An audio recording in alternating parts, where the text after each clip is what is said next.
নমস্কার বন্ধুরা, তোমাদের আবারও স্বাগত আরও একটি নতুন ভিডিওতে। আজকের ভিডিওতে আমরা ইতিহাসের গুরুত্বপূর্ণ 20টি প্রশ্ন নিয়ে আলোচনা করব, যে প্রশ্নগুলো যে কোনো সরকারি পরীক্ষার জন্য খুবই হেল্পফুল হবে। চলো আজকের ক্লাসটি শুরু করি। আজকের প্রথম প্রশ্ন, আন্দামান ও নিকোবর দ্বীপপুঞ্জের নামকরণ শহীদ ও স্বরাজ করেছেন কে? Option A Gandhiji, option B Nehru, option C Netaji Subhash Chandra Bose, option D Patel. তোমরা সঠিক উত্তর দেওয়ার চেষ্টা করবে।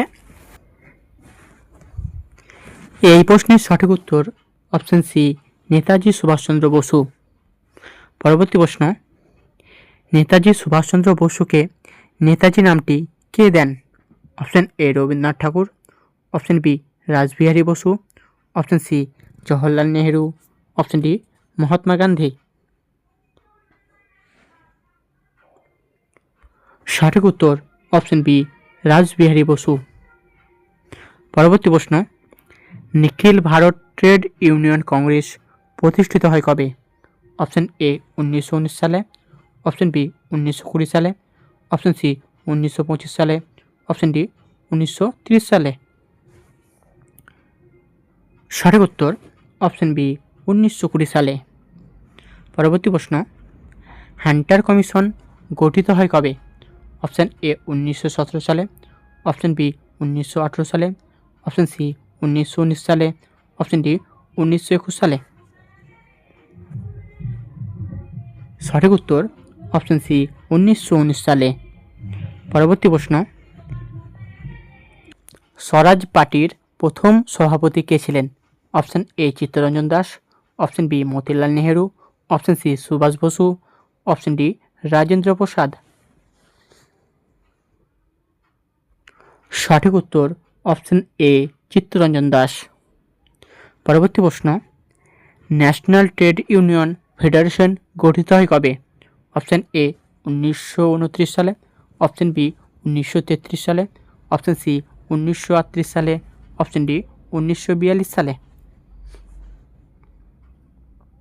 সঠিক উত্তর অপশান বি 1933 সালে। পরবর্তী প্রশ্ন, হরিপুরা কংগ্রেস অধিবেশনের সভাপতি কে ছিলেন? Option A Gandhiji, option B Subhas Chandra Bose, option C Nehru, option D Patel. সঠিক উত্তর অপশান বি সুভাষচন্দ্র বসু। পরবর্তী প্রশ্ন, রামপার বিদ্রোহ কোথায় সংগঠিত হয়? Option A Bihar, option B Punjab, option C Andhra Pradesh, option D Gujarat. সঠিক উত্তর অপশান সি অন্ধ্রপ্রদেশ। তোমার রামপার বিদ্রোহ 1922 থেকে 1924 সালের মধ্যে সংগঠিত হয়েছিল। পরবর্তী প্রশ্ন, সাম্প্রদায়িক বাটোয়ারা ঘোষণা করা হয় কবে? অপশান এ 1909 সালে, অপশান বি 1919 সালে, অপশান সি 1932 সালে, অপশান ডি 1940 সালে। সঠিক উত্তর অপশান সি 1932 সালে। পরবর্তী প্রশ্ন, নেহেরু কমিটির সভাপতি কে ছিলেন? Option A Jawaharlal Nehru, option B Motilal Nehru, option C Raja Gopalachari, option D Azad. সঠিক উত্তর অপশান বি মতিলাল নেহেরু। পরবর্তী প্রশ্ন, দ্বিতীয় বিশ্বযুদ্ধের সময় ভারতের ভাইসরয় কে ছিলেন? Option A lord Ripon, option B lord Curzon, option C lord Linlithgow, option D lord Canning. সঠিক উত্তর অপশান সি লর্ড লিনলিথগো।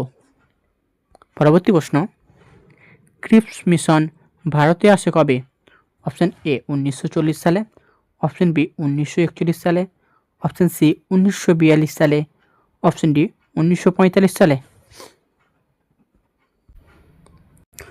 সঠিক উত্তর অপশান সি 1942 সালে।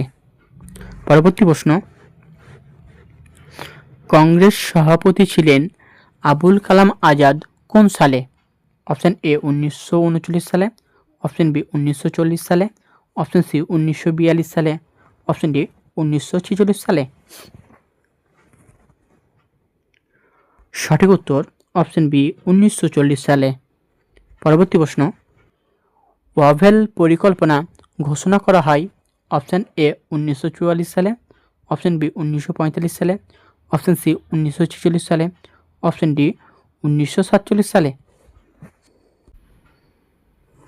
সঠিক উত্তর অপশান বি 1945 সালে। পরবর্তী প্রশ্ন, গণপরিষদের প্রথম নির্বাচিত সভাপতি কে ছিলেন? Option A Rajendra Prasad, option B Sachchidananda Sinha, option C Ambedkar, option D Jawaharlal Nehru. সঠিক উত্তর অপশান এ রাজেন্দ্র প্রসাদ। আর তোমার যদি বলতো গণপরিষদের প্রথম অস্থায়ী সভাপতি কে ছিল, তখন তোমার অ্যান্সার হতো অপশান বি সচিদানন্দ সিনহা। আর আম্বেদকর কে ছিলেন? আম্বেদকর কে ছিলেন আমরা সবাই জানি যে ভারতের সংবিধানের জনক আম্বেদকরকে বলা হয়। পরবর্তী প্রশ্ন, ভারতের শেষ গভর্নর জেনারেল কে ছিলেন? Option A Raja Gopalachari, option B lord Mountbatten, option C lord Canning, option D lord Ripon. সঠিক উত্তর অপশান এ রাজা গোপালাচারী। পরবর্তী প্রশ্ন, নৌবিদ্রোহ শুরু হয় কবে? অপশান এ 1945 সালে, অপশান বি 1946 সালে, অপশান সি 1947 সালে, অপশান ডি 1948 সালে। সঠিক উত্তর অপশান বি 1946 সালে। পরবর্তী প্রশ্ন, ভারতের প্রথম ভাইসরয় কে ছিলেন?